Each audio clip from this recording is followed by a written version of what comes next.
Hello and welcome to the Blue Monday podcast. Now in our fifth season, looking into the exciting happenings of Ipswich Town Football Club. I'm Richard Woodward and you are tuned into the flagship show, available every week on video and audio, for a sometimes irreverent but always informative hour or more of football conversation. So make your Monday a Blue Monday. And I'm joined tonight by who should be the most relaxed person in the pod team, having spent a few days on the log flumes at Centre Parks. Joe Fairs. Joe, how's it going? Yeah, no, really good. I feeling sort of suitably relaxed from Centre Parks, but a sleepless night last night with a 1-year-old who's decided to stop sleeping through the night has sort of ruined it ahead of going back to work tomorrow. Oh, so all of that kind of relaxing, all of those. Did you have any massages or sauna? I'm prying into your private life, Joe. You can tell me. Can't afford it at Centre Parks. It's not the cheapest place to do things when you're there. Well, I saw you. You've got a whole squad of sons and nephews, all with ITFC shirts. That was good.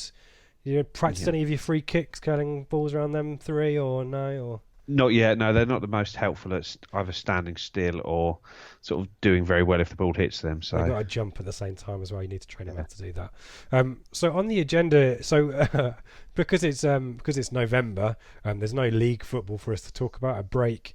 An Oxford game that was moved for the international break. We've got how many games we've got next week? I'm trying to think. We've got Lincoln Cup, Wednesday, Blackpool League, Wickham League again. So it all kicks off again, just in time for me to go on holiday and miss out. So we'll be back talking about proper football. But tonight we thought we'd do a bit of a football manager special, given Joe's involvement as. What is your title? ITFC scout or analyst? Just researcher. I think I'm just a club researcher for Ipswich Town. Very good. So we'll kind of pry into how Joe's process works. We've got plenty of questions on that stuff as well. We'll be nerding out over Champman 01, 02 and 96, 97 and all the Football Manager series. So hopefully that won't put too many of the kind of the old school want us talking about football. It is football in a way, but probably the nerdy angle of football.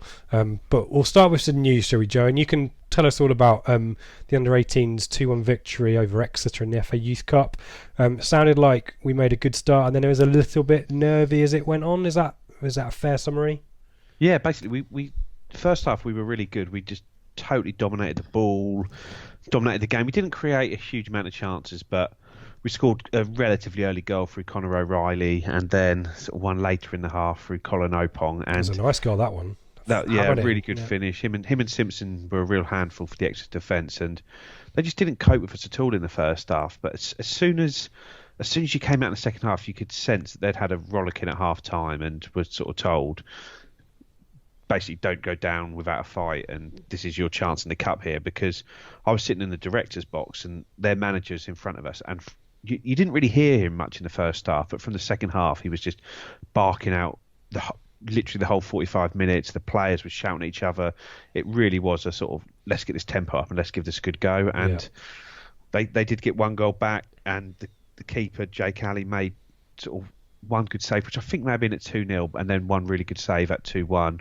Simpson hit the post in the second half, and we did have chances on the break, but we were struggling to play the ball out through the midfield, and it became a little bit stretched, and they were the better side in the second half. And I think we probably did just enough in the first half to edge it, and obviously we did edge it, but it wasn't a good second half performance there, and I'd say it's a bit ropey. What's Exeter's standing as academies go? Because obviously the previous round was Kings Lynn, wasn't it, which was expected at Ipswich winning that one. Exeter, have they got any good calibre there, or was that just a really, as you say, kind of a performance which effectively you're 2-0 down, nothing to lose, just go for it, or go, as you said, go out swinging. Was it a case of that? Or? They're a Category 3 academy, so it's the level below us, but where they're based, they obviously have a huge sort of catchment area of sort of players that can't travel to anywhere else from there. Good point, yeah. And because it's a supporters trust run club, they don't spend a huge amount of money on players. Going back to the catchment area, it's difficult for them to attract players to come down there. And I know the job Paul Tisdale done that has been continued sort of in the last couple of years by Matt Taylor. They've used their young players heavily. Like, I know if anyone watched a Wales game, Ethan Ampadu came through the academy there before Chelsea signed him for £1 million, and I'm pretty sure I know at least one of the players yesterday has played for the first team when he was 15 and wow. been linked with Liverpool, and they have got they've got a good reputation, and they've got some decent players which sort of get their first team opportunities early and have taken them in a lot of cases. I'd imagine, I haven't checked into any of this, but the fact their first team was playing yesterday made me think we probably got a little bit lucky, because there may have been one or two players that were on first team duty as opposed to dropping into the under 18s, but that could be totally wrong. But no, they're a good side, and like I say, they beat Plymouth in the first round, and I'd imagine that's probably one of the toughest ties we could have had in the second round. Okay, and when's the draw for the next round? The draw has been made, and we face Cardiff away. Oh, so bloody hell!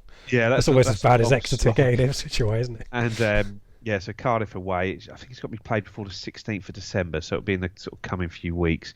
Cardiff social media is pretty good, so hopefully they'll stream that match in the stadium. They do tend to a lot of their under 23s games, but they're a good side.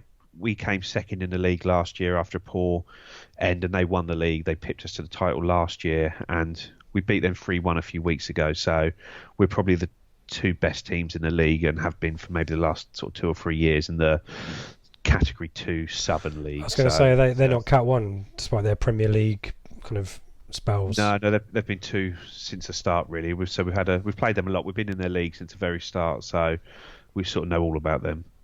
And that's because the country is kind of sawed in half, rather than, because even going east and west is a bit of a ball ache, isn't it? They need quadrants, don't they, or something, Joe? I don't know. Yeah, well, I say whichever way you slice it, it's not gonna work, is it? Because if you slice it down the middle, you're going to end up with sort of a team in the northwest having to travel down to Swansea and Bristol City. So we have those teams. Before Swansea moved up to Category 1, it was always sort of like Ipswich, Colchester, Coventry, and then across to sort of Bristol City, Swansea, Cardiff on that sort of west side. So sort of. Well, if anyone's fancying the trip to Cardiff, and maybe Stat Junior might. I think she's at uni there, isn't she? So maybe Stat will go over and be our mole in the Yeah, there was decent sort of Southwest Blues of course, yeah. Harry, and I know a few of the other listeners. John Banger, yeah, he's a friend of the pod, yeah. And I think Justin is over that way as well, isn't there? I think there's I think there's a few over that way, so maybe there'll be a small away support for the M team there, depending on the when the game is arranged for. They may get lucky and have a small pocket of support. Do you have to still pay to go over the bridge? I just think of Gavin and Stacey every time I think of that. Yes, you do. Yeah, it was free last time I went over there, which was obviously not as recently as I'm sure some people. If you haven't watched that Gavin and Stacey episode where they lift the barrier up, make sure you do. Talking kind of under 18s and kind of dovetailing to Cole U, obviously Dave and Ben kind of talked through. They kind of did a bit of a player analysis kind of thing, didn't they, midweek? I just wanted to get your take on the players that featured from the academy, and maybe give us a mention of some of the players that you've kind of got your eye on, maybe with your FM hat on or just Ipswich supporter hat on. It was Ben Falami and Brett McGavin started. Then there was on the bench Hughes, Gibbs, Chihuahua, is it? 16 years, 31 days. I think the club put a pre-match training warm-up photo up, and he looked like 12, didn't he? I mean, it's depressing, isn't it, Joey? I'm old enough to be his dad. And Kai Brown as well, I think, was on the bench but didn't come off it. So, are there any names that you want to kind of bring our attention to there? Well, the guys that started, I thought the guys that started all did well. Falami and El Mizunu probably had 2 of our better outfield players, sort of combining up front. And I think there was 9 academy players in the match day 18, which is a really good sign for the academy. I was a little bit confused as to why Tawanda Chihuahua was included in the 18, because he seems a mile off sort of any involvement where he should be. Have you seen him before? I've never seen him play. He's never played for the under 18s. He's never been involved. He's from involved. Shenfield, isn't he? I think he's Shenfield base. He's never been involved for the under 18s at all. Never been on the bench. And there are players in his age group that have been, like Albie Armin, who's been away with England under 16s previously and missed a lot of time off for injury. And I think I can only assume that he's wavering over signing a scholarship, and they're trying to show him something to sign one, because, like I say, I had a little thread on those the days about it yesterday, and Phil Ham was saying that Kieran Dyer had brought this up on Life's a Pitch. So I went back and listened to that last night, and he's saying that he didn't understand it because there's 25 players in the youth team in the under 18 squad that are ahead of this kid and are playing ahead of him, and there's potential for some of them to be a little bit miffed that this guy's had the nod. I spoke to sort of a couple of the parents as well that I saw at the game yesterday, and the sort of talk of it being a little bit of a publicity stunt, but no one could really get their head around it. So I can only assume that it's to do with him trying to get him to sign a deal, or if there's potentially other clubs interested in him knowing his deal's coming up. But I can't say I know too much about him, and I say it was a bit of a surprise, but I can't imagine we'll be seeing him again in the next. Well, I say he could be answer to a quiz question at some point. Yeah. Didn't beat Wickham's record, did it? It was 20 days, I think. No, but it's sort of like the FA Youth Cup yesterday, which is the absolute blue ribbon under 18 tournament, which you always put your strongest team out. You might that is when the sort of young players do get the opportunities if they are deemed good enough, and he's not even in the squad for the under 18s game. He wasn't in the squad yesterday. Oh wow, okay. No, and he was back playing for the under 16s yesterday, and it's a bit like, how do you go from playing for the first team on a Tuesday night to playing for the under 16s when the under 18s have their biggest game of the season and you're not in the squad for it? So I don't know, maybe more will come out of that at some point, but it's I wouldn't say my only message to the supporters would be sort of don't get your hopes up. This isn't this. If you know what I mean, like sometimes when you see someone coming through like that, you think, oh wow, this kid must be special. That if he's playing at that age, where no, that doesn't appear to be the case. It is just a token gesture, it seems. But I know if any of the listeners know more about that, I'd love for them to send me a message to say. But I say anyone I know who's watched a lot of the academy was little messages were going around before the game, and everyone was quite bemused about it. But fair play to him. He got on, made his debut, and hopefully that does what it needs to do, whether that's signing a new. If he's a bright prospect and that swings it to get him a deal here, then great. But yeah, as you say, I'd be surprised maybe if we see him in the first team, certainly this season, maybe not even for another couple, but if he stays at all, he'll probably end up somewhere Premier League, won't he? Somewhere, or Norwich maybe, or something stupid like that. West Ham, Sheffield based. Any other players? I guess we know about Hughes, and we know about Kai Brown as well. Liam Gibbs, did he come on, and was it left midfield that he played when he came on? I think he came on the left, and then there was another sub soon after when he moved across to the right. But he's a really good little player. I think he's basically been an ever-present for the under-18s, and he played a lot for the under-18s last year as a schoolboy, and now as a first year he's played every game and made 3 or 4 sub-appearances for the under-23s. So, like I said, I wouldn't say he was next in line, but he's certainly one that would deserve a chance from... You wouldn't sort of begrudge him getting a chance because he is a good player and is sort of one of the ones that's really pushing on, really, really good on the ball, good feet, good vision. Maybe physically might not be quite up to it yet, but he's a bit quicker than he looks.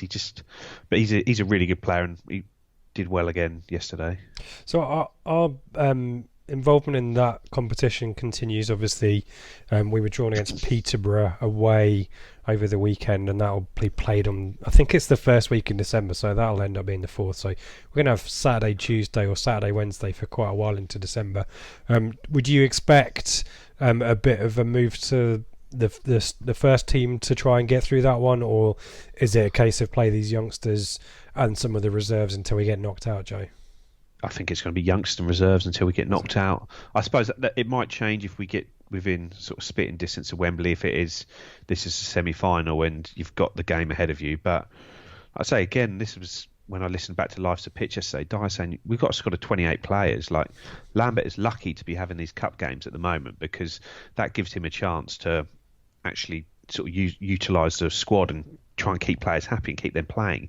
If we were knocked out of the leasing.com yesterday, sort of earlier this week, and we lost to Lincoln or losing the replay, there's probably 14, 15 players that are almost not in consideration for starting games. So at the moment they're probably serving us well, but you do need to win the games in order for them to continue serving you well. So I'd imagine both the FA Cup and the leasing.com trophy are going to be 10, 11 changes every time we play.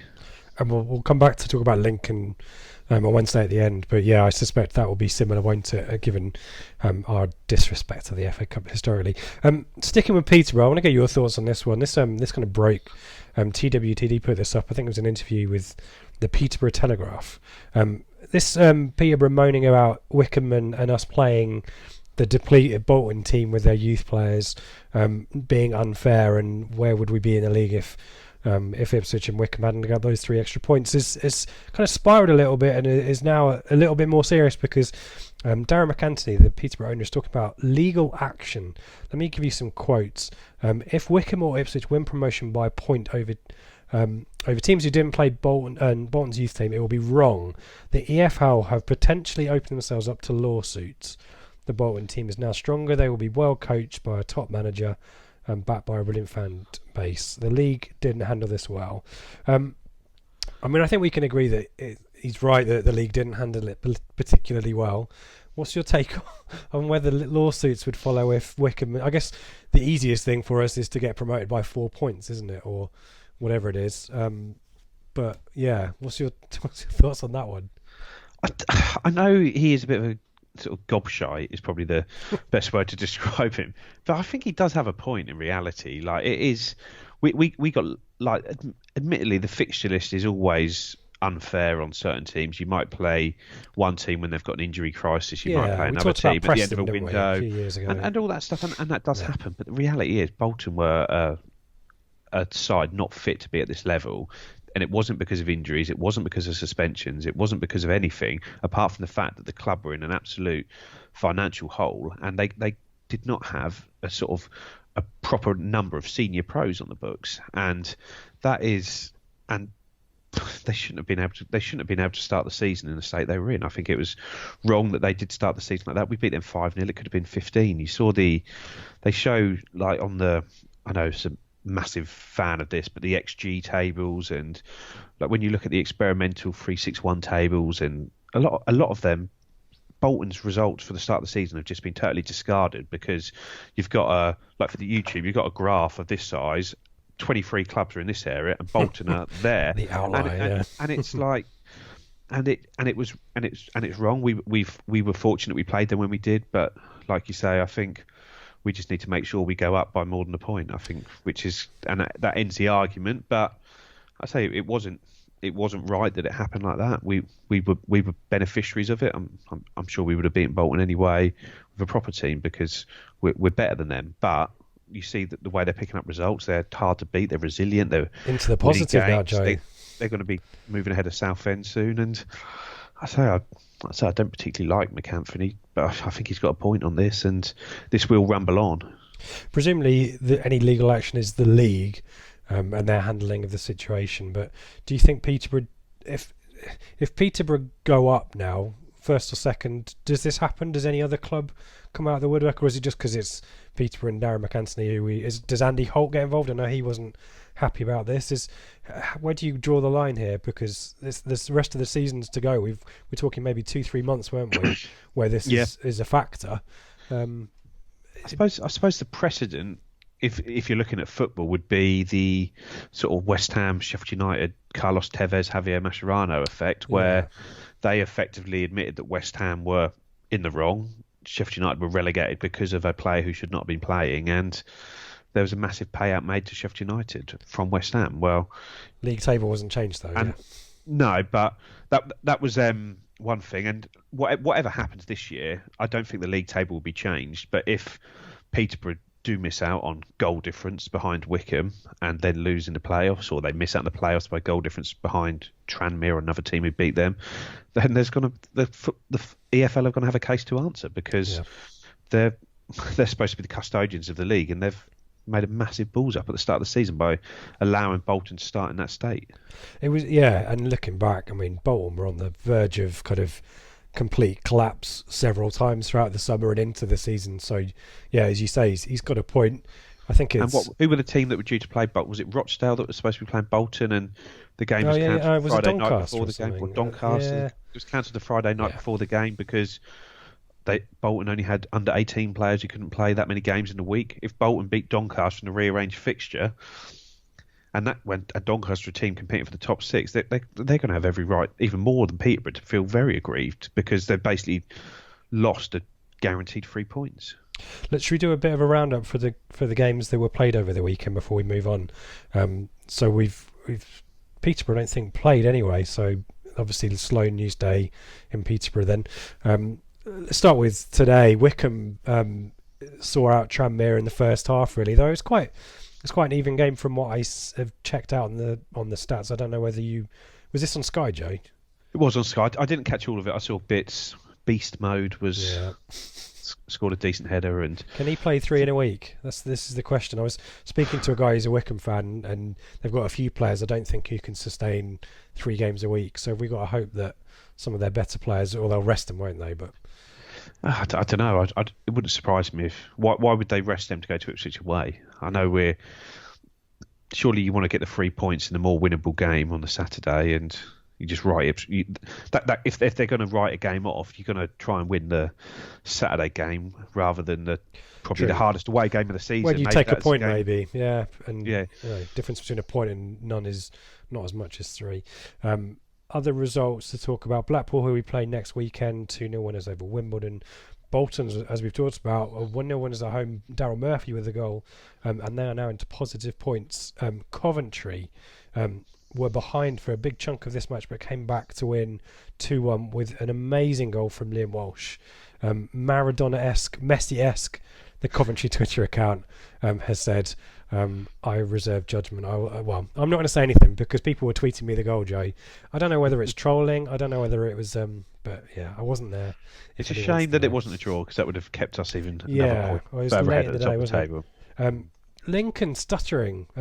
We play them on Wednesday. Lost away at Gillingham 1-0.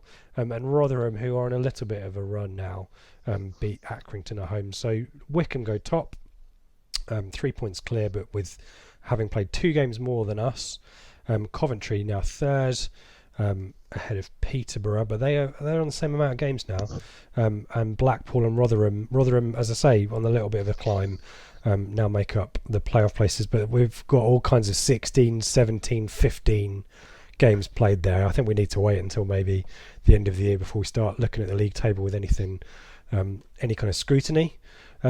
And to finish off the news, I thought I'd mention this. We're kind of calling out the Ipswich women, and that's a hashtag call out, which I'm going to lob in every now and then, who were 17-0 winners, 9-0 up in 40 odd minutes, I think it was today. But AFC Kesgrave were the unlucky opponents in the Suffolk FA Women's Cup. So good on for the Ipswich women, freeing the Ipswich 9 by almost doubling up against Kesgrave, and they're into the next round of the FA Women's Cup. I think that's just a Suffolk Cup, isn't it? Suffolk FA, Suffolk FA. Even in the final, they win about. They're like the only decent team in Suffolk. I just watched the final one year and they won about 12-1. It's a bit like... Oh. Well, they're in the second round of the normal FA Women's Cup as well, though, I think. So, that's better. This is the Suffolk 17-0 doesn't do anyone any favours. It's not good for the game. No. Well, I don't know whether they've got the squad to be able to rotate as much as we have. But well, I think what it is that under 21s are in the... They played the same day, didn't they? They're in the Women's Academy Super League, which is where they play all the top teams, the Liverpools, the Man Uniteds, the Man Cities, the Arsenals, and they had a game today as well. I don't know how they got on. I haven't checked that yet. But I suppose the younger players that they could have brought into the team were playing elsewhere in a tougher game anyway. So just gives the girls a chance to get fit. And fill their boots in terms of goals as well. But good luck to them. And obviously, if you want goals, go and watch the women play in the Suffolk FA Women's Cup. No idea when the next round is, or when the draw is made, but it's usually Radio Suffolk after final score on a Saturday evening. But maybe that's just the blokes. Joe, should we talk about Football Manager for an hour or so? Go for it. I don't know where to start really, apart from obviously both of us, like a lot of you watching or listening, big fans of the Football Manager series. I've been rooting through my cupboards and found this bad boy. This is Championship Manager 0102, which to me is the best of the ones that you can just lose an hour or two to blitz through a season with. Like me, yours was, is it 97, 98 or 96, 97, the first one that you had? I think it was the original CM2. I remember the original CM1, which my uncle had brought back. Is that with the guy in the front Turkey cover pointing? Yeah, but I never played that one. But the original CM2, I remember going to play it around a friend's house and I was in year 6. I just sat my entrance exam, and my reward for passing my entrance exam to Ipswich School was to get a copy of CM2. So it's going to ruin your school career. So it then subsequently ruined my sort of school and university career, and continues to do so. But yeah, so I had CM2. Like I say, I remember CM 97, 98 when that came out, which had sort of the Italian league and the Spanish league, and that was exotic. And the best thing, well, not for me because I bought it, but the best thing about it was that once you installed it onto your computer, no you disc. then didn't need the CD. Yeah, of course. My copy of it, I think, literally did the whole of like Ipswich School, Kesgrave School, Chancery with all my mates, and I still like on Wednesday I'm potentially meeting a mate up at Lincoln, and he's. And sort of like him and all his mates, yeah, you're the guy who gave us CM 97, 98 like 5 years before we met you, sort of thing. And so that game did the rounds, and I've literally played sort of every one from that one. I missed one where my laptop wasn't up to spec, and I had a similar spell, kind of mid-noughties. I've got the whole stack that I was able to find here, so I was just proving how nerd I am. But we were talking about 97, 98, and I think I had maybe 3 CM3 as well, and I bought it. It was the first game I bought on the PC, and installed it, and it seems to take for bloody ever to install because you have a huge massive database. Started it up, and I remember there's a picture of Bobby Robson, I think, with Cliver as one of the background images. The big sort of shield, isn't it? I think that was it. And it just took forever to load. And I was thinking, this is broken. This is clearly broken. I took it back to the shop, Joe. I got a refund. I managed to get a refund for a PC game, which I don't think you can do now. And then realised the error of my ways a few years later when my mates got it. And I went back, but not looked back since. And I have to apologise to Seb, friend of the pod, who blames me for getting a lesser degree because I introduced it to him just as maybe his A-levels as well. So I get the blame for Seb's low grades, which I remember through like I'm not having it, by the way. Have exam week at school, and I remember maybe like year 10 when I was doing my GCSE mocks, or year 11, and I was banging out a season a night with Ajax during it, and the sort of results went predictably badly at that point, and I just, like I say, if there's an addiction to anything, it must be that, the sort of one more game, just staying up and even now I just have it on my laptop when I'm sitting there just watching TV, just pressing spacebar to hurry it along and carrying on from there through university. Like one of my first days at university, I'd been chatting to some guys on a night out and about Football Manager, and we literally took our laptops round to each other. Like 4 of us just sat there. Did you ever get a server game working? That was the kind of the holy grail, but it never worked. Yeah. No, yeah. And so all through university, I just used to play it, and subsequently dropped out and carried on. Not because I think I can make it as a Football Manager. Yeah, my afternoons. That wasn't why. Yeah. I've my first year at uni, in the afternoons, basically from 2 till 6 before you went out for beers or whatever, I had a Swindon save. I think there's a question which I'll come back to about that Swindon save. I think I got something like 20 years into it, and that was afternoons wasted. Chris Moyles on in the background. He was on the Mark and Lard, Chris Moyles on Radio 1 in the background and not doing any work. And I got a Desmond degree at the end of it, and I'll play Football Manager for that. I don't know where to start really. So we'll talk about the kind of, there's a new edition coming out next Tuesday, the 19th. But I think let's start with your kind of involvement, Joe. So Seb, aforementioned Seb, who presumably wants your gig, and Chris Hodges as well, kind of asked how you got involved, and then Craig, our mate Fim75, got involved and also explained how you got involved. But do you want to talk us through what your role is and kind of how that manifests during the year? Yeah, well, so basically getting involved was just on Twitter or something like, or maybe just on the forums, and it was just sort of say, we need an Ipswich Town researcher. Email in this and sort of say why you'd be good for the role, and I just sort of pinged an email across, and sort of, because at the time I was running, I think I just started the Academy Twitter feed, and the reality is sort of nearly every fan can rate the first team and say who's good, who's bad, and all that side of it. But the reality is that where Football Manager is sort of different from the FIFAs and all those games is the sort of depth of data it does with regards to the youth teams and all the full-time players. So somebody who sort of why I was sort of suited to the role from what they came back to me with was that I just watched a lot of the youth teams and I was going to say his games are part of it as well, and that side of it, because that's what people want to know. People don't want to log on, or people don't log on and say, oh, Luke Chambers is Ipswich's second best centre back. Oh, brilliant! They want to look to see who in the youth team are the wonder kids, and sort of from there, and sort of subsequently spoke to Craig and sort of we sort of worked out that he'd stepped down for just sort of too many other commitments, and I think it was sort of children getting to ages where sort of the time commitments were just making it too difficult, and then I sort of picked it up from him, and sort of it's gone on from there. Do you? I'm kind of going through the questions and trying to interlace them through what we're saying. In terms of your process, then have you got a baseline of data that you then increment or is given to you, or is it your data effectively and you manage it? And does it get peer checked and that kind of stuff? Yeah, it's a bit of both really. In that there are guidelines which the squad needs to fit within. They sort of I don't know how much I'm allowed to say, but I'll just say what I want and hope I don't cross the line.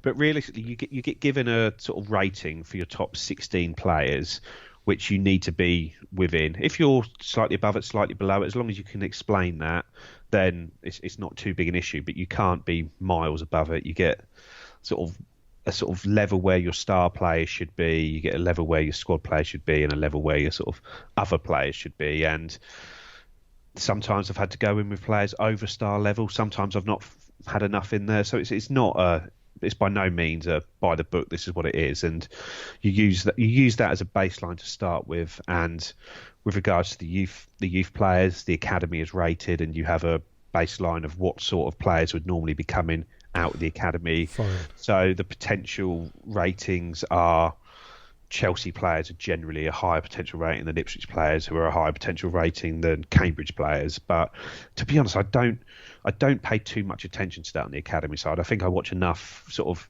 Ipswich youth football, England youth football, to see where our players need to sit in that. So I tend to do that just merely on my views, and I've never had any complaints from the head researchers on that side of it. So I assume I must be doing something okay on that. But it is, I'd say, the squad needs to hit a certain target in effect, and it's clustering more than that, and however you want to do it, as long as, like I say, as an example, at the moment our star players have a current ability rating between 120 and 130, which is out of 200. I've only got, I think there's 2 players in that, one of which is Emir Hughes, but he's a difficult player to rate because generally you're not supposed to cut players when they're injured, because oh wow, okay. So because he's been injured for so long, he's so Bishop's got good stats as well, hasn't he? And yeah, presumably Hyam as well before him. I seem to recall was quite good. Yeah, because like I say, when we signed Emir Hughes, he was a sort of star player for a Championship side and was playing like one,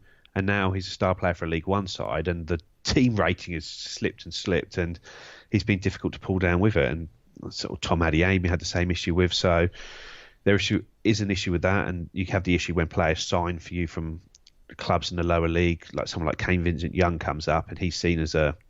Do you have to do a bit of an exchange of information with the Cole U Scout? Is there one for every 92 team? Yeah, there's one for all the. Yeah, there's one for all the clubs. There's basically a head researcher for the Premier League who manages sort of the 20 researchers there. Head one for the Football League who manages the 71/72 there, and then I think there's head ones for the non-leagues, and it drops right down to as many levels as you can imagine there. It's crazy to think how it's evolved, because it's now a resource for clubs, isn't it? I mean, I know there are teams using it as a pool for scouting. You know, if you can't send a guy out to travel up and down the country, why not use the FM database? Because it, you know. And like I say, I think we're the sort of, without blowing our trumpet, the researchers are the experts on the players. Generally, we've seen these players more than anyone. We know more about them than anyone, and like there's only so much a scout is going to be able to pick up in so long. But like I say, like someone like Matt Clark, when he left to go to Portsmouth, I'd probably seen him play like 60 times for the under 16s, under 18s, under 23s and stuff, and you just can't get that information without watching them all that time. And it's, like I say, it's a really well researched game. Like I say, there's obviously been some howlers in the past, and fortunately I haven't sort of been Mike responsible Duffs for any or, of those. And Bakayokos or Coke Dira and Cheddar Sambas. Yeah. But like I say, I still think it's a really good game. I still think it's the best football game. I don't really play the FIFAs and stuff like that, but I still think it's a brilliant resource, and it's still popular. It still is the number one PC game out there, and still sells well. Do you so you when you were talking before about your kind of the points allocation for the players depending on whether they're star players and squad players, and that is the accumulation of all of the points for all of the kind of categories that all the stats they can have, yeah. Yeah. So as generally the main ones, and then you have some hidden ones as well, so like injury proneness, consistency. These are the ones that sort of sit behind, that aren't visibly available in the game. But this thing, it's difficult sometimes because physical stats can make a massive difference. So if you make someone like Caden Jackson, as fast as he is, in order to be that fast and be a League One player, you've got to be technically so poor to balance out how physically dominant you are. Yeah, makes sense. There is sometimes a little balance that needs to be done there where it doesn't always work the best. But the problem is the ratings that the researchers do have to fit in with the match engine, and pace is important in the game, and it always has been and probably always will be, and it's difficult to sometimes research that out of it. I'm just wondering, kind of, for the academy players down, kind of coming through, to what extent will you assess all of their individual stats, or is there kind of a baseline that you would generally apply, and is it the ones that stick out when you're watching that you'll then individually score, and then everyone else will kind of have is there a computer generated random scoring for some of the younger players that you just haven't seen enough of? Or yeah, well, what it is generally when a player gets into the first team, you need to have completed their whole stat card effectively, so they're heading, they're crossing, they're dribbling, all the stats that are out there. But when you haven't seen that much of a player, you can just input out of the sort of 50 data points, you can put like 6 or 7 in there to try and balance it to be the sort of player that you know they are. You know what foot they are, you know how 2 foot they are. Generally, from watching a player once or twice, you can pick up this. You know what sort of player, whether they're sort of a good crosser of the ball or a good tackler or good in the air, that sort of thing. So you then you sort of start to build it from the sort of, for the under 18s, the first time you rate them, you may have only seen them 2 or 3 times, if that even. So you know, oh well, he's a ball playing centre back is what I've seen from him so far. So maybe you just give him a decentish rating for passing, decentish rating for vision, and maybe a lower rating for positioning, or something along those lines, just to try and get them to be the right sort of player. And you fill in like 6 or 7, and that gives you a general rating for them, and then the rest of their card will be filled in randomly to ensure that they fit to your, because you can set their ability level, so you set their ability level, set some of their ratings, and then the rest of it is randomly filled in just to make sure that they sort of sit where they need to sit total ability wise, and you're sort of shaping them has helped them to be the sort of the right player. And as I'd like to say, you do one sort of in the summer.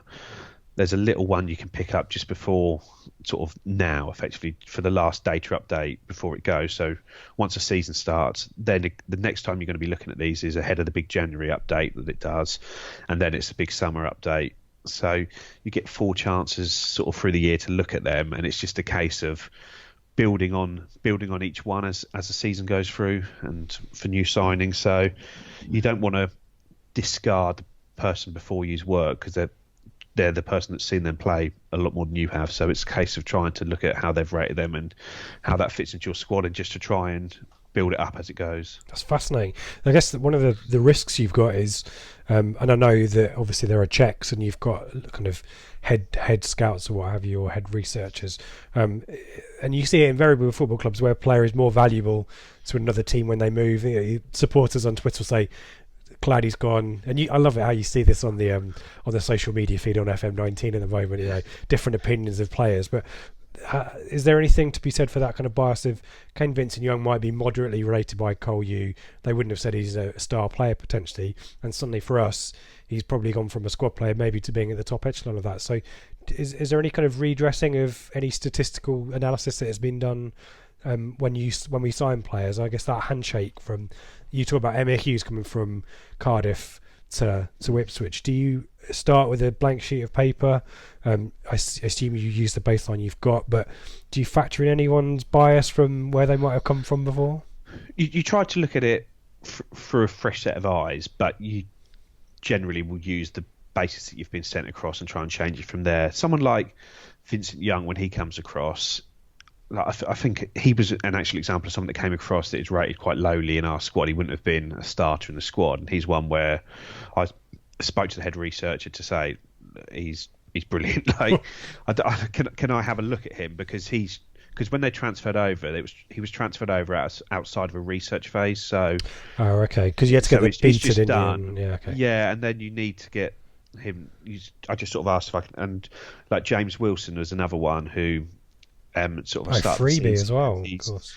And obviously he was a reserve at Lincoln last year in League Two, and now he's come in, and he's a reserve here, but he's proved capable of playing first team football. So he was one that I just asked to have a look at sort of ahead of this window, so I could just give him a little boost and a sort of little tweak as to how he has played, just to try and ensure that when the game goes live next week on the full release database, that he isn't ranked as too far down the pecking order, that he's no point having him here. So it sort of reflects his value to the squad and the quality of player he is. I've got a couple of questions for you, Joe, and then we'll kind of talk about FM20 and how Ipswich kind of fit into that, and then before everyone else's questions as well. First one is players' positions you get a starred rating, don't you, or you get a green for how good they are in that position. Is it your ratings for certain attributes that steer that positional rating, or do you have to do that as well? You know, this guy can play left back, right back, centre back, or what have you. Are you inputting that information as well? Yeah, wow, you're inputting that information. So basically, for every position, you can rank them out of 20, 20 being a natural in that position. So there, and it sort of builds down from there. So if they sort of can play there, so someone like Luke Chambers would be like a 17 at right back, a 17 or 18, because he played well. Maybe in 2016 he was that, but since then I've probably dropped him a couple of points because he hasn't played right back for so long. So it's an ongoing thing with regards to that there. And sometimes, like for example, like Trevor Chalobah came in on loan last year, rated as a natural centre back and not as highly in sort of defensive midfield or midfield, where over the course of last year that sort of changed. And I haven't seen the data this year, but the fact he's still playing centre mid at Huddersfield, I reckon probably by now he will be a natural centre midfielder or defensive midfielder as opposed to a natural centre back. So it's just as it progresses, everything is open. At every update, everything can be changed, and there's you don't just, that is what it is. I'll just leave it there. You've got the opportunity to look at every sort of data point throughout it, and sort of that's what the best researchers will do. Oh, this is really fascinating, Joe. I'm really enjoying this. And on Chalobah then, so you would have, I'm going to ask you about your kind of sequence of what you do for the season or throughout the year, but would you have provided a remark to Chelsea's researcher or Huddersfield's researcher on him about his natural positions, or are you relying on them doing their homework as well? Well, basically when they transfer from the state that you leave them in, so right.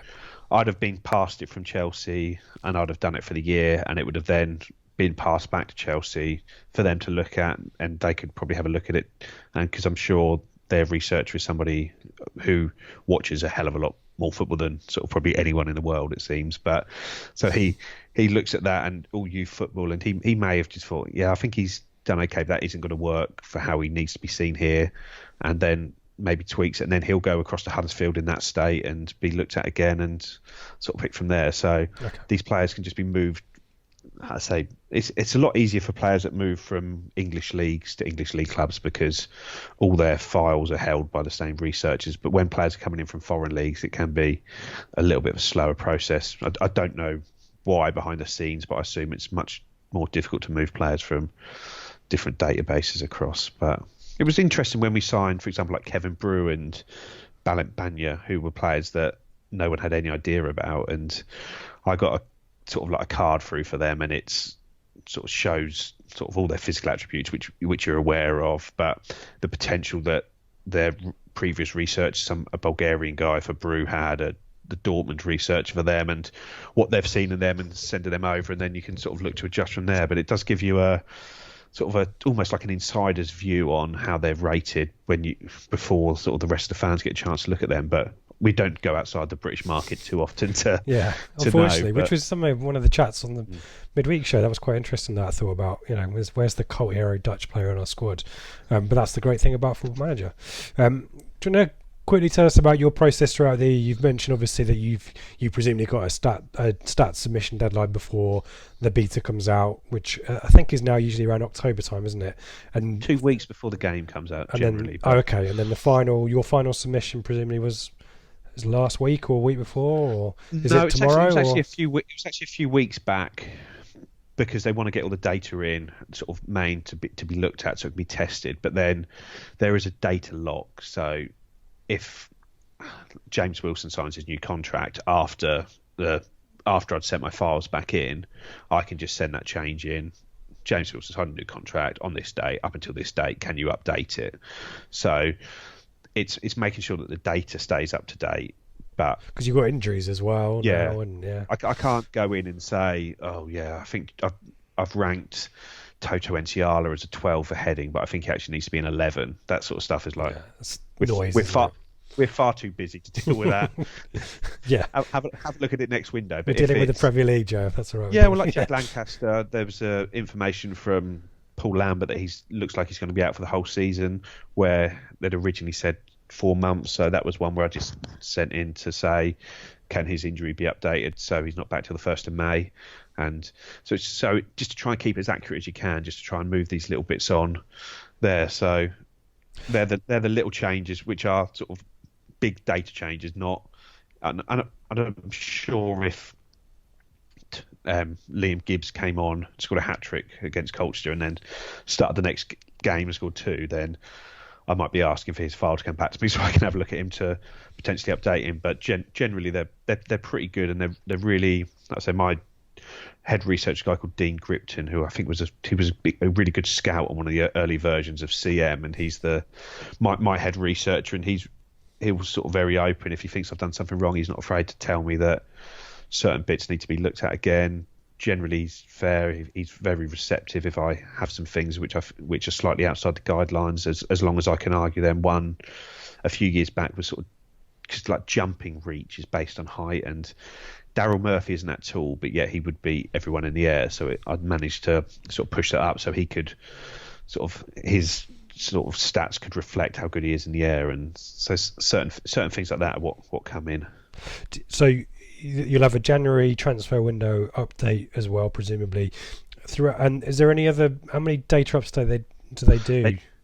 They do the big winter update, which is after the January transfer window. So generally, I think it's towards the middle of January. I need to get my sort of review of the first half of the season effectively in, so that can all go in. And then as all the transfers happen, whenever there's a transfer in or out the club, you need to inform them. Generally, they're aware of it anyway because it's news, but just to make sure that if I'm informing them, the other club's researchers informing them, they're aware of it. It sort of almost triple checks it, I presume. But I don't know a huge amount of what goes on at SI Games Tower. Yeah, in Watford, is it? Is it in Watford? I think it's actually at Stratford now, I think it is. Okay. Whenever they advertise jobs, I always tweet my mates saying, right, I'm quitting my job, I'm going to go work for SI Games. There we go. And your process during the match then, Joe, are you taking notes, or are you just watching and observing and then reflecting back on a spreadsheet or something? What's your process? Generally, I just watch. The only time I make notes is with regards to, we sort of play an under-16s game in the Hospital Cup at the end of the season, which is generally all the scholars that are going to be going into the game at the next year. So the club do the little pen profiles of like, X is a centre back who signed at age 15, but I generally just sit there and almost make sure that I can work out who in the photo is who, because you need to sort of show the ethnicity of the players. So I need to make sure that the right players are black and the right players are white, because that could be a little bit ridiculous if you get that wrong. Just make a note what is their preferred foot, what sort of positions they play, and just a small note as to what type of player they are. But generally, I just watch the game and pick things up, because that's about the only time when you're watching sort of 12, 13, 14 players that you've never seen before, or you've seen 2 or 3 of them, and you've got a big dump. You've basically got like 10 players dumped on you, and you need to remember everything about them. A lot of times you'll go to an under 18s game, there's a schoolboy playing, like Liam Gibbs was playing last year. It's like, okay, I'll just keep an eye on him. Okay, he's right-footed. He plays as a 10. He can drift out wide, and you sort of pick up there where you're just adding and consolidating your knowledge generally, apart from the sort of new players. And like I said, that Hospital Cup game is the one where you really need to. I'm sort of there with my notebook trying to scroll down as much as I can while updating the Academy Twitter feed and trying to watch the game. Oh, bloody hell, Joe. Multitasking. He says players can't multitask. The reason for doing this pod is to get some insights and interest in a game that a load of people love. Not for Joe to get any complaints on the Ipswich Town player stats. But I'm interested to know whether any players have given you any feedback on the stats, because they play it on the coach as well, presumably as well. Have you any replies or opinions given to you? It's generally the youth players that do, because I don't get huge amounts, but the first team wouldn't know who I am or care, I'd imagine. They might have a moan, but the youth team players, you have to effectively approach them to ask them, what's your date of birth, where were you born, all the information, like how tall are you, how much do you weigh, because you need to pull all that information together. So because you've asked them, they now know that you are the point of contact if there's anything they don't like with it. So I had one... Actually, yes, I had one player asking if I could make him a bit better as a what's it worth? the game. But I did go back to him and say at the under-18s, he was like the highest rated centre back in the under-18 squad. And when I told him that, he was quite happy. So there you go, Jay. It's quite good. Made someone's day. We'll go through let's talk about the new game. What I'll do is for those watching on YouTube, we've got the Football Manager official kind of features video. So we're not going to talk about the stuff about the club vision screen has changed and backroom staff delegating certain tasks and responsibilities is a bit better. I think some of the development stuff is now graphs about how player stats are improving, which is good. So we're not going to go nerdy about the new features. You've not played the beta, and I get the game at Christmas time, so we're not going to be able. Some of the listeners or subscribers have. Said they've got far in the cups, which suggests the beta is obviously flawed. I did play a little bit. I looked at it but generally I'm looking at it to see if there's anything that's leaping out to me as wrong. And the first time I went, there was a player who's in the under-18s that was being pushed too far on that I came back and had another look at, and I couldn't quite get Leo Neal's role right as that director of football operations, so it was more looking at that side of it. But I did notice some of the things like club visions, where your plan, you have like effectively a 5-year plan, and Ipswich is on, when I looked at it, was to get promoted in the first season, and by like year 4 to consolidate in the Championship. It was get promoted, stay up, consolidate. That was the 4-year plan offered to you. So watch behind us for the features, and we'll put a link somewhere as well to the not literally behind us. I'll do some video editing so you can see what's what there. The club stats. So the thing that most Football Manager players who've tried to manage Ipswich and take us up moan about, Joe, is the budgets. Of all of the bits of Football Manager, to me, the most accurate is how skinflint Marcus Evans is when you sell a player for 8 million. I sold Andre Giselle to Burnley, I think, for 8 million and loaned him back and got maybe a couple of million to spend, which is probably extravagant at that point, and then my wage budget had to be moved around. How much control do you have over the nature of the off the field stuff as well, or are you just about on field stats? No, you have to set all that. You have to set the budgets, the transfer budgets, the wage budgets. Joe. Come on. But the difficulty is people like, this is always the biggest complaint when you on the forums. The research too accurate though. It's a good thing. We haven't Joe. got money to spend. We put and not Ipswich. We put a bid in 10 million and we didn't spend it. It's like, well, just because that bid supposedly went in didn't mean it happened. But realistically, the squad is set as it is at the end of the first transfer window. So if there was money spare, both for transfer fees and wages, it would have been spent effectively, because we've got Kane Vincent-Young, we've got Will Keane, we've got Giorgio in on loan. That was the splurge at the end of the window, which I'd imagine used up our budget. So the squad, if you want to get some money, sell some players. And exactly right, which is exactly what Lambert's got to do, isn't it? That's how it is. And I did notice on FM20 actually when I did play it the other day, it was a case of you'll receive 50% of your transfer fees to be able to reinvest it up until 19 million, at which point you receive. So it tells you how much you need to sell, scale. transfer revenues, which isn't something that I noticed on on the previous versions.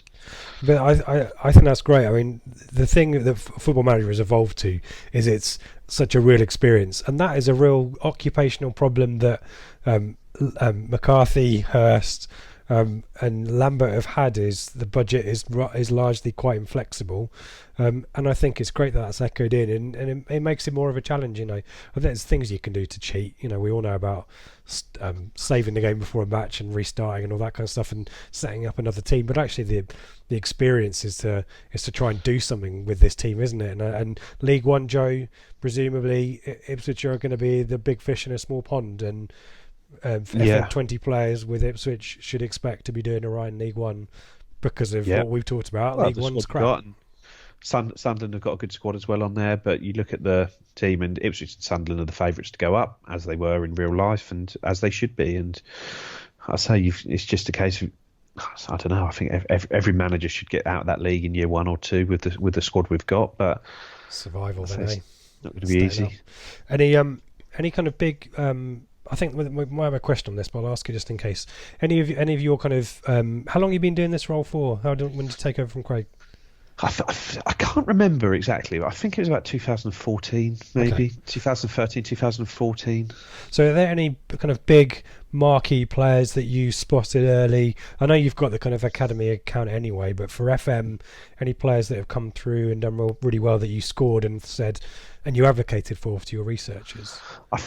Last I got quite lucky last year because Jack Lancaster had a really good pre-season, and I just managed to squeeze an update into him before the sort of after I submitted my data. I was like, I need to have another look at Jack Lancaster because he is going to be playing for the first team soon because he looks brilliant, and I just got that done, and then within sort of a few days later he then made his first team debut, sort of just as around the beta was coming out, and he was one of the best young players we had and was a player that was quite easy to improve quite quickly and sort of get into a first team regular. So he was probably one where I looked as though I was slightly ahead of the curve or on the curve. And I think Teddy Bishop was another one that was picked out quite quickly. It's like as soon as I think the key time to spot these young players who are going to make a big impact is in pre-season. You see them come back and all of a sudden they're in the first team squad and you're like, wow, who is Titus, this kid? back in the day. Yeah, and like I say, last year under 18s, I was a massive fan of Armando Dobra and Idris El Mizuni. I just thought those two just looked sort of just streets ahead of where they'd been the previous year, and they looked like they're ready to kick on. And so they went in quite highly last year and have sort of rewarded that faith that I put in them there, and sort of went from there. What's your favourite position? I've had a save. My most recent save in FM19. Second season I finished third, just outside the top 2, lost in the playoffs, had a really bad sort of start to the season, and the players had a mutiny and forced me out. I resigned and then I got the Huddersfield job.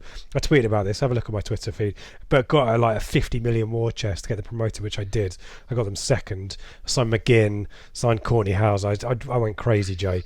But I was playing one up front for Ipswich, and I've come to the realisation that I think 4-4 effing 2, or at least 2 up front, is probably the way to go for Ipswich.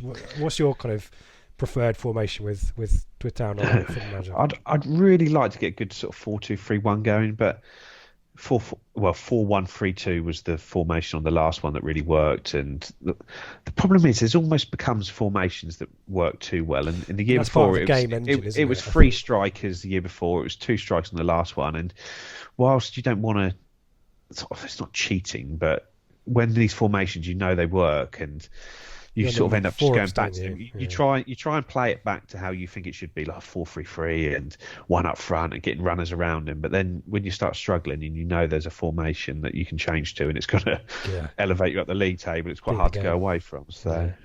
Well, that was really fascinating, Joe. I've really enjoyed that. I've got plenty of questions as well. So, and some about normal football as well, as I should put it.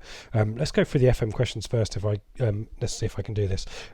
Seb asked about how you got into it. He also says, we talked about your successes. Any mistakes you've made? Any calls that you had to correct in the next release? I think probably the biggest one I had was I've really rated George Fowler when he was here. He was playing a huge amount of under 18s football when he was so young, and as under 14 he was almost playing regularly for the under 18s, and I went quite heavy on him as as a prospect, but I kept his current ability quite low. So whilst in the game, he never became the superstar that he could have been. Had he fulfilled his potential, I'd have probably been made to look a bit silly as to who is this player that is sort of an England quality centre back, and he's being released by Ipswich to go and play for Aldershot. So, but luckily something about his profile made him never really realise the potential that he had. So I managed to get away with that one. Average FIFA dad. Are you the one that makes the decision on the player's potential background stuff? I think we talked about that. If so, who did you give the highest rating to in the club? I don't know if you want to answer that one or not, Joe. Do you want to give any spoilers away? But well, Jack Lancaster is the highest in the club at the moment with regards to potential. I'm pretty sure, but he's injured for the whole season, which is a bit of a blow. But like I say, anyone who sort of watched the under-18s, you can see who the sort of players are, and the Dobras, the El Mazunis, and then sort of down even to the Liam Gibbs. I was pleased he got his debut because he's one I've rated highly. Justin asks us, is Champman 2 the best release? I won the Champions League with ITFC and Darren Anderton scored the winner. Any memorable archive saves from back in the day, Jay? Oh, they're all memorable in their own way, but I've always been a one club man. I haven't really done much job hopping around, so it's always and generally get the game, start with Ipswich and play it until forever, effectively. Tell us about your youth save that you've got at the moment, your FM19 save. Yeah, that's one I've done a few times where you can only use academy players in it, and if you receive any offers for players that aren't academy players, you need to let them go. You can't renew their contract, so you can effectively use them until they go, and you can bring back the likes of sort of like Connor Wickham and sort of cheating slightly to bring back Nick Pope, who made his England debut earlier today, to give us a keeper, because it's that or play Lewis Price or Michael Crowe, which doesn't get you very far when you're in the Premier League. But it's just a sort of style of game I like to do, which I find quite fun to bring through the young players, because it's very difficult to bring them through otherwise, and I feel like I spend so much time researching them, and it's nice to actually use some of them. It's like a Joe Fairs 11. Sam Williams says that he's answered our question, I think, about the best save. He said the one where Kenlock had 20 for heading. I'm not sure that's where he is at the moment, is it? There was a glitch in his game, because he should have only had a rating of 9 for heading, but for some reason it went in at 20 on Sam's game. Who are your shouts for players from the lower leagues to keep an eye on? I think this might be a normal football question, so you can either answer it on Football Manager terms or in real life terms. He's talked about Jack Sparks at Exeter. Any kind of tips in real life, or Yeah, I did have a quick look on the sort of Football Manager. I just had a quick look on there, and I think Mark Bowler, who's at Blackpool, who was previously at Arsenal, looks a really good player to sign if you get hold of him. Luca Connell at Bolton, and potentially Regan Poole, who's just signed for MK Dons. He's been released by Man United. We had a really good year at Newport last year, and I think he's one that could be rated quite highly if you could prize him away from Milton Keynes. Good shout. James Mealing, what's the strangest thing you've seen whilst playing the game? I have an answer to this. I once had a son called Russ Fairs when I think I was AC Milan manager, and you quite often, apparently, it's only happened to me once, where you get a child in the game and their favoured personnel is you, and I was at AC Milan, and Russ Fairs was... Russ Fairs. born in Ipswich. Named after your favourite, I don't know, your comedians from the 80s, I don't know. Yeah, and I was England manager at the time as well, so I was, Russ, you're straight in the England squad, young man. Steve Bruce, Alex Bruce on an epic scale. I had a statue built for me by the Swindon Town board for getting them promoted to the Premier League or staying up there. Chapman 0102, there was quite a lot of players got sent off for beating up the referees, I used to recall. That used to be quite a regular occurrence. I think I had that once. I'm pretty certain one of the earlier games there was a glitch or a thing where players died in car crashes or something. They had to remove that. I can't remember that. I think that might have been a myth or something. I don't think that was Championship Manager, that one. But I used to remember on the old games, if you wanted to manage the national teams, you used to have to put your name in as like Terry Venables or whoever the actual national manager was. It was like a cheat that you could put in your name as Glenn Hoddle and you'd become the England manager. That was the only way you could become their manager. But I haven't done international management is so boring in Football Manager, because you basically go on holiday for big chunks there, because you're not going to watch matches, are you? But Ben Airier, does Football Manager need a huge overhaul? In my opinion, the interface needs to be updated. I guess it's evolved. It's like FIFA in that you're not going to get a drastically different experience. Maybe there's like once in a decade kind of upgrade, but it's more purple, I guess, is the thing. I always think if you go back like 3 editions, you do see a massive change between what's happened. If you were to load up like FM16 and see how that looks now, a hell of a lot does change, but it's generally, it feels quite seamless because it is aimed at the sort of the players that play every time. There's sort of like one big change at a time. So like the training schedule was a big change, and sort of how that works and how you ran that, and this time it's this sort of club vision one and stuff. So there's always one big change and lots of little ones, and I don't think you realise because you play every version how much it does change if you miss a couple out. Yep. I was going to ask you a question, completely forgot what it is. Let's keep going. Who's the next Cherno Samba or Super Rungrazami? Which I think is I think we've dealt with that. I think the database is a little bit more checked now that you don't get these outliers, these Cherno Sambas, who are unbelievable, aren't they? Let's be honest. Yeah, on the old games. The thing is, Cherno was a player that was sort of scoring a hell of a lot of goals for England youth teams, and like Tonton Zola, Makoko, and these were players that were highly rated. Freddie Adu. Like I said, that they became jokes because their careers didn't pan out as they should have done, and not because of how highly they were rated on Championship Manager, because of how highly they were rated in real life. And like I say, you go back to FM 16 and you see how highly Andre Dezelle is rated, and you see where he is now. Well, he hasn't kicked on. Like back then, if you'd have looked on the forums, young English players to sign, every single one would say Andre Dezelle.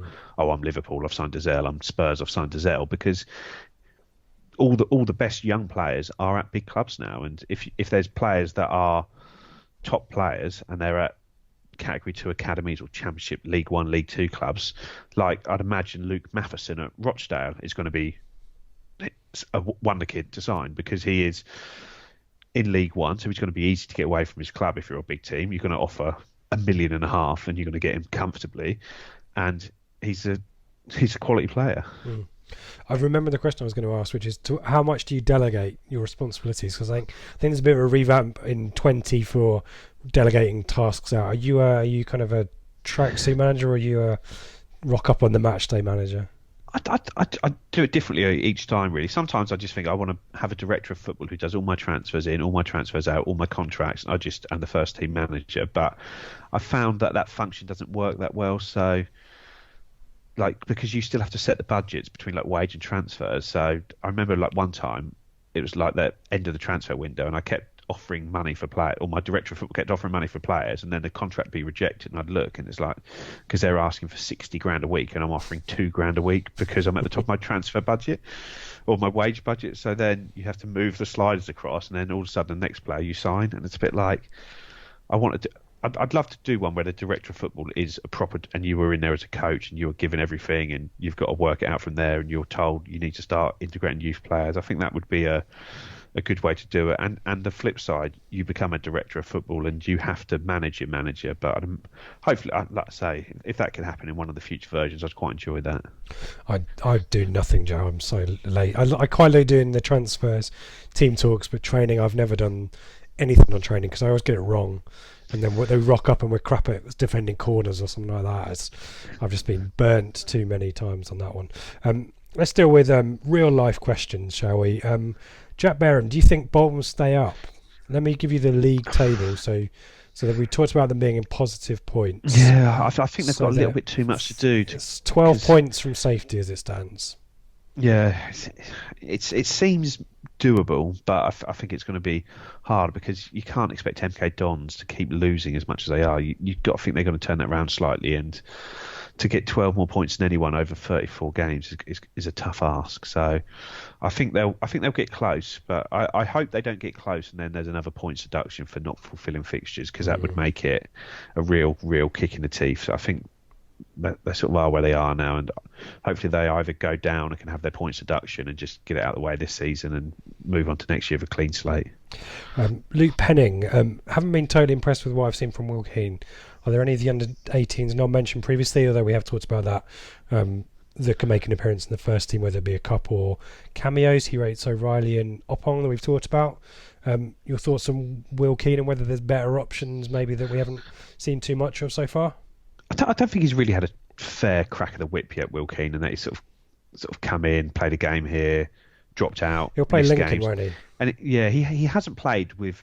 Well, I don't think he's played with either Jackson or Norwood yet. I think he's played either up front on his own or with Armando Dobra or sort of there. And he's not really had that opportunity or with Jordan Roberts in the cup. It's like maybe give him a game of Norwood, see how he gets on, or give him a game of Jackson. And I imagine he'd improve and that'd help. He's a little bit sort of chucked under a bus a little bit. But with regards to players coming through, well, really Simpson? good to see Ben Falami. Well, I think Ben Falami, yeah, great call. There, and I think both him and Morris have been forgotten about a little bit because of their injuries. And I say Falami, if he can, like I say, carry on playing like he did there, he's got a really good goal for the Australian under-23s against China on Thursday, I think it is. And I say it'd be nice to see if he can come in because he was starting to look a player under Mick at the end of his spell, and under Brian Klug, I think he was up front against Reading when we beat them 4-0. He started that game and played well. So hopefully he can make a bit of an impact and become a sort of 4th/5th striker there. Yep, cool. Mullet asks similar question actually to Arthur Pickthorne about investment, and he hasn't clarified whether it's FM or real life. He does mention Jordan Williams, who was the Rochdale midfielder, I think, that I talked about, was kind of sat in front of the back four, who I quite liked. Big number 8, was it? Yeah, big number 8. So I think that's a good call there. It'd be interesting to see how these players now stack up on FM20. But I think the gist of the question, I think Ben and Dave talked about it as well, is our investment strategy for January. Is it plucking kind of bargains from League One teams, or is it trying to find the crafty deals to keep us in the Championship? What would you be doing, Joe? Well, I think you've got to be. Like I say, I caught the end of an interview with Lee O'Neill on Radio Suffolk yesterday, but you've just got to always be looking for the players that can improve you as a squad, that are the right age profile that can come up. But I think we're going to have to be wheeling and dealing a bit because you can't really add to the squad in the position it is without losing a couple of players. It's too big as it is, and come January, we're likely not going to be in any cups, and it's just going to be the league run from there on in. And I don't know, it's going to be too big, but I don't know. Like I say, but if the right opportunity comes up, if there's somebody who's available that's sort of should be worth more than they are, and you can pick them up, like either getting them lined up for the summer or before that, then you've got to pull the trigger. Which we did with Norwood, to be fair, didn't we? That must have been happening kind of this time last year, maybe. Yeah, good stuff. Thank you for the questions, everyone. And Joe, thank you so much for those insights. That was really fascinating. And we'll obviously keep our eyes peeled for the 19th November release and see how things are looking then. But I do have a play your stats right to end with. And it's not really a fair test because I'm going to take you back to Champman 0102. And I'm going to, for once and for all, settle the debate. Who is better, Marcus Stewart or David Johnson? I've picked, depending on we're well over the hour, but I'm going to do this. I'm going to pick. I've got maybe a handful of stats here, and I want you to tell me whether Marcus Stewart or David Johnson is higher, or who's higher or lower on these key attributes. What version was this? 0102. 0102. So this is Ipswich are now relegated. Marcus Stewart is at Sunderland in the Premier League. David Johnson's at Nottingham Forest in the First Division, as it was then. Okay. So let's start with the most telling stat, finishing. Marcus Stewart higher or lower than David Johnson, and by how much? I think he'll be probably about a 14, and Johnson maybe like an 11. Oh, Joe's fair. It's 14 for Marcus Stewart, 12 for John O. 12. Finishing. Determination is always a key, or was always a key stat. If you want staff, by the way, determination, man management, and motivation. That's DMM is what you need to look for. Determination here, Marcus Stewart, David Johnson, higher or lower? David Johnson higher. How much by? Maybe 3. So do you want to give me a guess for the stats? I'd say Johnson maybe 13 and Stewart 9. So 10, 12. Marcus Stewart 10, John O 12. This is good. Let's go. I was going to go Flair, but they're actually level pegging. Do you want to guess the stat for out of 20 for Flair? 11. 14. I thought it was 14. quite generous. Dribbling, higher or lower, Marcus Stewart or Jono? It's a tough one, isn't it? 'Cause Marcus Stewart was good at beating a man, but at a much slower pace. I'd probably go Stewart higher, maybe Stewart at 13 and Johnson at 11.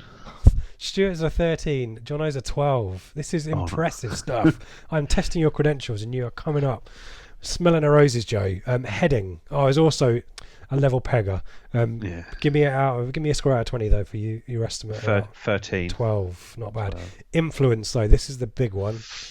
Out of 20, Jono versus Marcus Stewart. Who's higher? Who's lower? I think Jono will be higher. I think Jono will be 13 for influence, and Stewart will be 12. So you got it right. Stewart's got a 5 out of 20 for influence. Jono's only a 10, which did surprise me. And we'll finish with. It's a bit obvious. I've finished too obvious, Joe. I've got pace or strength, but I'm pretty certain that you're going to guess it. I think David Johnson's going to win both of those. Win both, isn't he? Let's see if I've missed one. I haven't, because I've picked bad stats. I didn't want to go defending or rushing out of area or whatever. But do you want to give me your scores for pace? Johnson maybe 16 for pace. Tick. And Stewart 9. 13. Or rather 13. generous 13. That's well played, Joe. Do you want to have a go at strength as well? Strength, I'd say Johnson 14, Stewart 12. Bang on. Let's end there. We can't beat that. Joe Fairs, that was impressive stuff. And as always, you totally ruined my quizzes. That's fine. Do you want to talk to me about Lincoln? I do have one more. Work rate. Work rate. Over the page. I didn't read it. I think they might be level on that, but I'd maybe say Stewart's slightly ahead on it. He's slightly ahead. Do you want to give me a score out of 20? Maybe 13 for 18. Stewart. 18 work rate. Wow. And 17 then Johnson, for maybe 17. 17. Both them. That's tight. Bit generous there. I thought so too. Lincoln, you should just hang around waiting for the ball to come near him before he work rate when it was when he had the ball it was very good. Same with Stewart, to be fair. Lincoln replay on Wednesday, so we've already alluded to it. We think more rotation, a few more first teamers, Joe, or I don't think so. We've got a big game on Saturday, obviously. I don't think anyone who's going to be playing on Saturday will be playing on Wednesday. I'd imagine it'll be a total new team for Saturday from Wednesday. So if you work backwards from the Saturday game, I think you're going to look at something like Norris in goal. Vincent Young should be back. Chambers, Wolfenden, Kenlock. Garbutt. Yeah. And then Scouse, Downs, because Downs will still be away on internationals. Judge potentially, Norwood, Jackson. That's what you're going to be looking at, which means you're going to be working back from that. Holly, Danasian, Kenlock, Enciala, Wilson, I'd imagine, as a back four. Midfield, sort of Emir Hughes, probably Will Keane up front. Yeah. I say similar team to probably the Saturday game a couple of weeks ago. Yeah, and I think that, but like no Dazelle or Downs, I think they're still away with England. Right. So I'd imagine it'll be similar to that, and I'd imagine it'll be 10, 11 changes from that into the Blackpool game, and likely go out. Or will we do something stupid like keep it to 0-0 and take it to extra time or something dumb like that? Yeah, but then if we do that, if we're going to be making 11 changes, it doesn't really matter, does it? Because you get more minutes in the legs, and that's the benefit of like how we're treating the cups. I know Lambert's moaning about too many games, but you want to stay in the cups. You are in a position where you can make 11 changes because that just gives you a chance to keep another 11 players match fit. Yep. So hopefully we'll go through. I think I'm going to head up for that. Hopefully we'll go through. Suggest earlier you're going to go for it. Going to make a prediction? No. Well, I hope you enjoy it. I think enjoyable. I think it'll be a tight game. Like I think Lincoln will be wanting to win it, and I don't think we'll be bothered. But that may just give them the edge at the end. I think Lincoln are on a pretty poor run at the moment, though, so maybe a good time to play them. But fingers crossed, and safe journey up to you, Joe. Enjoy that one. Do you want to give us your plugs where we can find your academy Twitter and your personal one? Although and no complaints, by the way. No more complaints. Yeah, I'm at Joe Fairs personal at ITFC_academy for the academy stuff, where I sort of try and keep on top of that. But if people do have any issues with the data or the spot or anything, I'm more than happy to hear from people. I'm not too precious about it, and I'm sort of happy to explain my reasoning to people. And be constructive, though. Be nice about it. Yeah, if there are areas which are wrong, and like I said, I'm sure there's plenty of mistakes in there. People pick things up all the time, and I'm sort of happy to sort of say why they are like that, or if I've made a mistake, I'd prefer to know so I get it right for next time. Brilliant stuff. Well done, Joe. You can find the channel at Blue Monday ITFC on Twitter. If you're looking for Benjamin Bloom on YouTube, you'll find all of our video content, and his as well, his great championship stuff as well. You can find me at Ipsrich, and we've got a pod congestion issue, just as Ipswich Town have got a fixture congestion issue, so there's a bit of rotation needed there. I don't think we've figured out at all who's going to be on this week, but it'll be Thursday probably, maybe going into Friday for the midweek show. Given, do we play Wednesday? It is Wednesday, isn't it? So a little bit later than normal, and then normal service resumed for Blackpool on Saturday with the flagship on Sunday, Monday. Games coming thick and fast into the Christmas season. Looking forward to it. Joe, thank you once again. That was really enjoyable. I shall let you have the last word. Yep. Good luck to everyone trying FM, and hopefully you'll be able to take Ipswich up into the promised land of the Premier League.